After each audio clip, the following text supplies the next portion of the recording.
The two films I have chosen to explore for my comparative study are Fight Club and The Lighthouse. Released in 1999 and directed by David Fincher, Fight Club follows the story of an unnamed insomniac who is desperate for a change in his monotone and corporate life, and his eventual encounter with Tyler Durden, a charismatic and confident soap salesman. The Lighthouse, released in 2019 and directed by Robert Eggers, follows the story of Ephraim Winslow and Thomas Wake, two lighthouse keepers secluded on a remote island in 1890s New England. I have chosen these two films because they both depict emasculation and isolation within two different points in time. While one takes place in modern America, the other is set in New England during the 19th century. This shows how isolation has been affecting men's mental health for centuries, and that they can behave and respond differently within different points in time. From this, I thought that the psychoanalysis theory would be the most appropriate way to examine them, as I'm exploring the psychology of a character, and it can be used to dive into the depth of the human psyche. As previously mentioned, the themes and concepts that these films portray can be examined through a psychoanalytical lens. The theory uses methods to examine the psychological aspect of characters in films, and the relationship between their behavior and the audience's emotional response. This theory stems from the 19th century psychiatrist Sigmund Freud, with some of his key concepts including the model of the human psyche, suggesting that the person's actions are influenced by their unconscious desires, irrational thoughts, and societal constraints, and the Oedipus complex, where the male child seeks the unconscious drive to the mother figure, but is repressed and prohibited by the father figure, who he also seeks approval of. Before diving into the study, it is important to acknowledge the context of how and why the films were made. Although Fight Club is a film adaptation of a novel of the same name, it doesn't allude to a specific historical event, with the project in itself a satirical critique of the consumerist culture which occurred in 1990s America. Advertisements back then also promoted the idea that personal fulfillment could be achieved through purchases of products. In Fight Club, the narrator's life is dominated by consumer goods. His obsession with his IKEA furniture explicitly critiques the emptiness of consumerist culture. In an interview with BFI, Eggers stated he had this idea prior to his debut film, The Witch. The original idea came from his brother Max, who was trying to adapt an unfinished story by Edgar Allan Poe. He set this idea aside before coming back to it years later, deciding to finish his brother's unfinished script. In an interview with American cinematographer Jaron Blaschke confirmed that Eggers watched a wide variety from many periods for references, with the main ones being M, Pickpocket, and Kameradschaft. The film is set in 1890s New England, when lightkeepers had a tendency of going mad. Additionally, this film was heavily inspired by the 1801 Smalls Lighthouse incident, where two lighthouse keepers endured a storm that prevented supplies from arriving, ending with the death of one of them. Eggers made sure that the men's vocabulary was close to the 19th century language, and that the costumes and props were as close as possible to the real objects. In both films, the environment and physical isolative states of our characters directly impact and reflect their mental states. This is perfectly represented with Tyler and the narrator's apartments and their appearances. Tyler's house is this moldy green-gray, it's abandoned and it's deteriorated and unclean, contrasting Tyler, who is clean and confident and radiant. The narrator's apartment is organized, clean, bright, and full of IKEA furniture, but puts no effort into his appearance. He's always wearing his same corporate attire. Since we're eventually told that they're the same person, the maintenance of Tyler's house reflects how his current mental state is deteriorating. Furthermore, there's a specific scene where Tyler gives a statement about his ideologies. The camera dollies inwards into Tyler as he speaks, then shakes and pans aggressively in one place, and then goes back into static.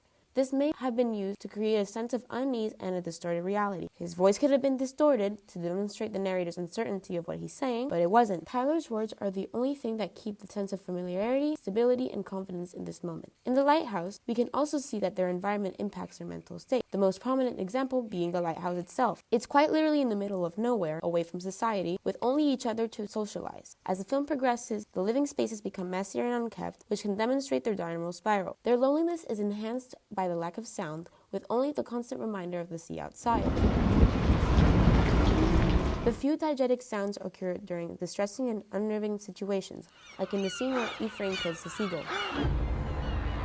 Likewise, shots in this film tend to be long shots and continuous, allowing us to take in details of their surroundings as if we were watching them. There are only close-ups when we need to see their facial expressions. However, the most striking feature of this film is its aspect ratio and the lack of color. The film was shot in black and white to seem like a silent film, and the aspect ratio to evoke a sense of confinement. Quote, "But we knew it was going to be in black and white, with two people. It was confined and atmospheric and dark. I said to Rob offhand that if we really wanted to confine it, we should shoot in 1.19, end quote. This choice enhances how these characters are uncomfortably boxed in, physically and mentally, and evoke a sense of disturbance and uncertainty for the viewer. It's evident that the environments of both characters are correlated with their mental states. However, while in one they are personified figures of his skewed reality, the other demonstrates how he is physically physically trapped, forced to endure the consequences of his own actions. Another important aspect to look at is the way that these characters cope with their emotions. Freud uses a model to understand the human psyche and their needs to fulfill suppressed desires: the id, the ego, and the superego. In Fight Club, the narrator is depressed and feels empty. In order to let his emotions out, he goes to therapy groups. He knows that he is not terminally ill, but he still chooses to go, to have a reason to feel pain. Here, we can present the doctor as the superego, the narrator as the ego, with the id as the repressed desire to be okay. And then comes Tyler. He himself is the most evident form of the narrator's coping mechanism. In this sense, Tyler can symbolize the id, the narrator as the ego, and society in itself as the superego. Tyler exists in the narrator's mind as a prime male physical specimen, something that is reminiscent of how advertising says men have to look. He is also everything the narrator wants to be, from looks to confidence and to his free will. There are subtle flashes of Tyler before they officially meet, which unconsciously inform the narrator of Tyler's existence. And with Tyler and the narrator being the same person, it further supports how Tyler is the narrator's repressed desires. Most importantly, the Fight Clubs themselves. These meetups serve as ways for them to rediscover themselves and their primitive masculinity.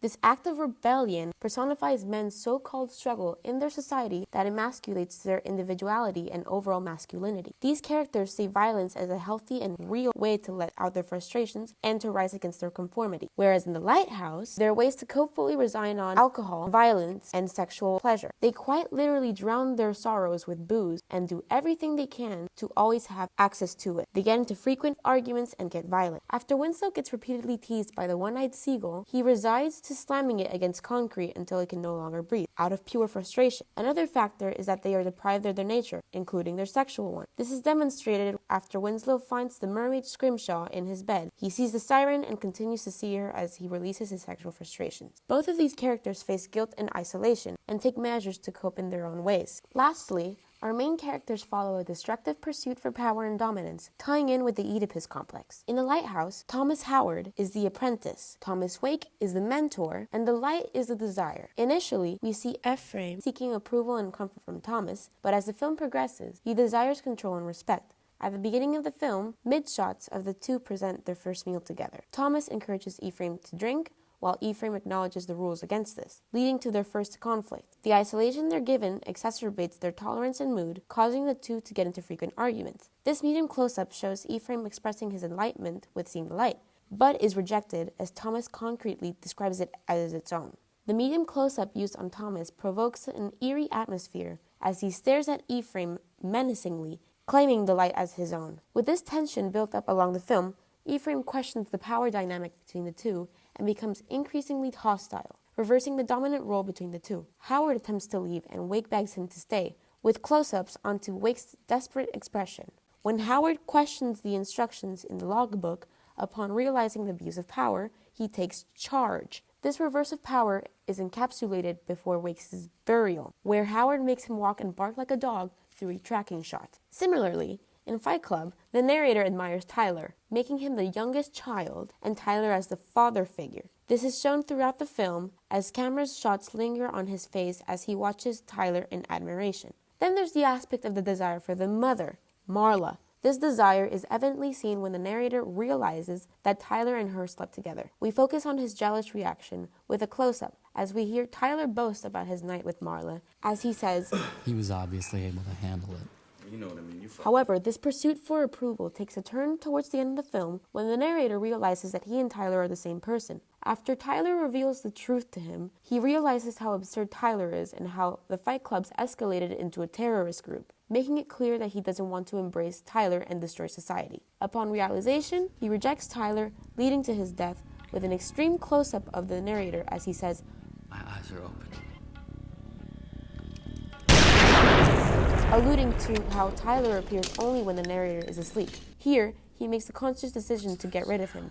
In seeing Tyler die, he assures that he cannot come back into his mind. Both men are motivated by their need to be approved by their father figures and pursuit of their desires. As they both realize the absurdity of their realities, it leads them to revolt and embrace their real masculinity. In Fight Club and The Lighthouse, the characters behave subconsciously in response to their isolation, whether they brought it upon themselves or not. Both characters resort to aggressive and stereotypically masculine behaviors and thoughts because of how they define masculinity. They explore how toxic behavior sometimes roots from negligence or failure to express frustration and internal struggles, the ultimate isolation.